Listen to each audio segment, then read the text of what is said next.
السلام علیکم ورحمۃ اللہ وبرکاتہ۔ امید ہے آپ سب خیریت سے ہوں گے۔ ایک شخص کہ جو اللہ نے اسے اتنی وسعت حال دی ہو کہ اس کے گھر میں خواتین،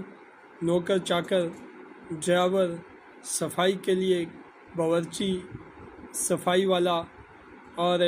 مختلف زندگی کے شعبہ جات کے اس کے گھر میں لوگ کام کرتے ہوں اور وہ ان کے اوپر برتری رکھتا ہو، وہ شخص باہر نکلے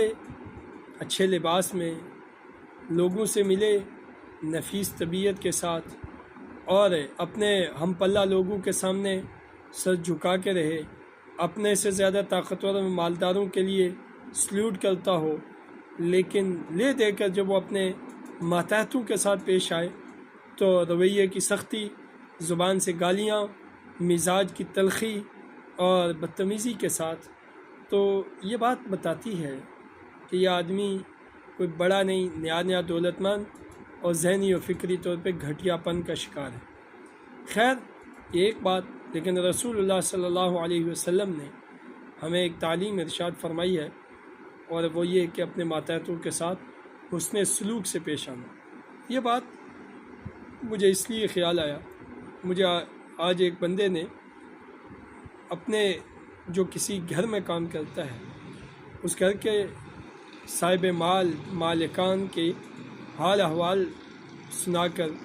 اس کے آنسو ٹپک پڑے تو میرے دل میں بڑا دکھ گزرا کہ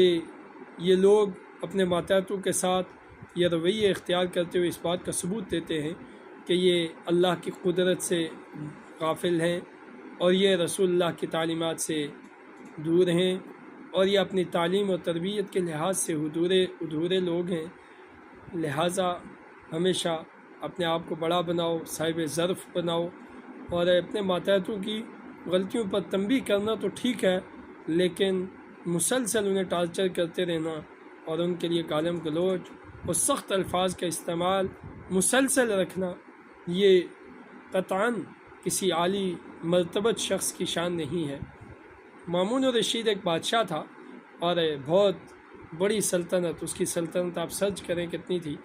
آپ کو پتہ چلے گا۔ مامون کے سامنے اس کے غلام کو اس نے کوئی حکم دیا تو غلام نے آگے سے اسے جواب یہ دیا کہ آپ ہر وقت مجھے ایسے آرڈر دیتے رہتے ہیں، تنگ کرتے رہتے ہیں۔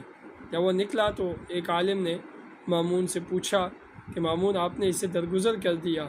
تو مامون نے کہا کہ ان کم علموں کی وجہ سے میں اپنی تربیت خراب نہیں کر سکتا، اس لیے میں نے اسے درگزر کر دیا۔